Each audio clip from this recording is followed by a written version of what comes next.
RC coming at you with the fourth video of the Phoenix Corsair. Guys and gals, Toyota Tony RC coming at you with the fourth video of the Phoenix Corsair, so let's get right into it. Yeah, we last left off. We had the flight controls done. As you can see, I did the sticker on the back. Little trick, just so you know, you take the squares, you line them up according to the sticker on both sides, and you will pretty much get it symmetrical. That's one of the little tricks. We've got everything installed just about, okay? On and off switch. This one's going to be for the receiver. This one's going to be for your ignition for the engine. I'm going to put a little plate here. This is where the receiver's going to sit. It's a little on the tight side, but we'll get it straight in there. It'll actually be up a little bit because of the tape. Sorry. It'll be up just a hair, but sit right here dead straight. Okay, we got our retract box in. Your batteries are going to go here and here. As you can see, we got a little 12-ounce fuel tank. Your throttle linkage is all here and installed. Just a side note, what I do to set these up, you want to start on 0 endpoints, and you want to dial your low throttle back and leave this out. Push it back and keep pushing it back until you can push it in and the servo doesn't make any noise. Full throttle, you walk it up, same thing. Go on the high side, you walk it up and push that in until the carburetor plate is all the way open. Reason you want to do that is so you don't blow the servo apart. If you just put this in, turn it on, put everything at 100 endpoints, you're going to break it. Guaranteed. Start at 0, work your way back. You'll hear it make a little noise. Back off a little. Same thing forward. Make sure the rod goes in and out. Once you do that, attach the rod.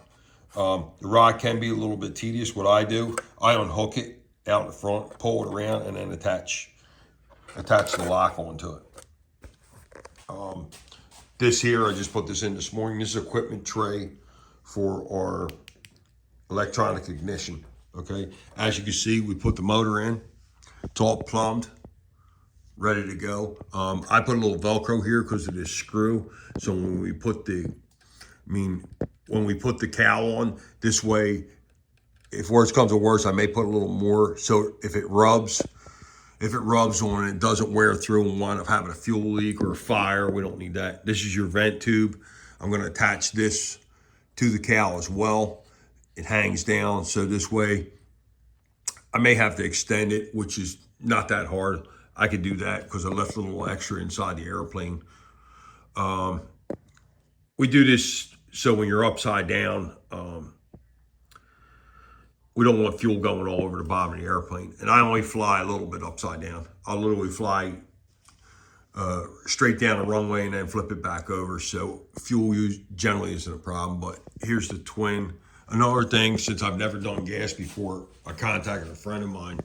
These I didn't have all the way on, didn't know it, and almost cracked the cowl. They have to go over the nut of the spark plug. How you do this, little bit of dielectric grease, wiggle it back and forth. I popped it on and off a couple times. With this particular model, it is a little difficult.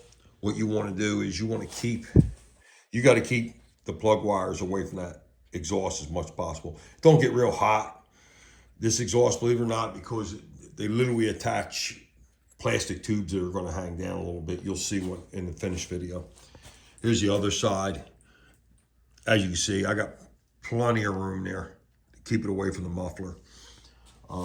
This is, like I said, it's a 30cc twin. It should produce good power. We're going to run on an 18-inch prop by 10 to break it in. And that's where we're at. Next video, I should have it pretty much together. I'm going to get my friend to check it over real quick before we go any further. Also, I'm probably going to put what's called a fuel dot here. What that is, it's a plug, magnetic. You pull it out like that, take the plug off, fuel it.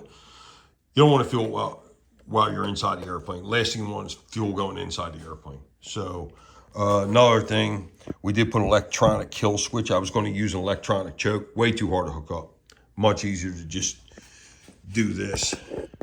This is the choke rod, look. Put a little hole in the cowl, whoop, done. The electronic unit, I'll show you that right over here. It's just this little guy right here. We'll put him where we're going to put the choke. And I'll slide it in here and get it all hooked up nice and neat. And then I'll show you the final video, which will be where the batteries are sitting and CG and all that. So this is Toyota Tony RC signing off. Have a great day.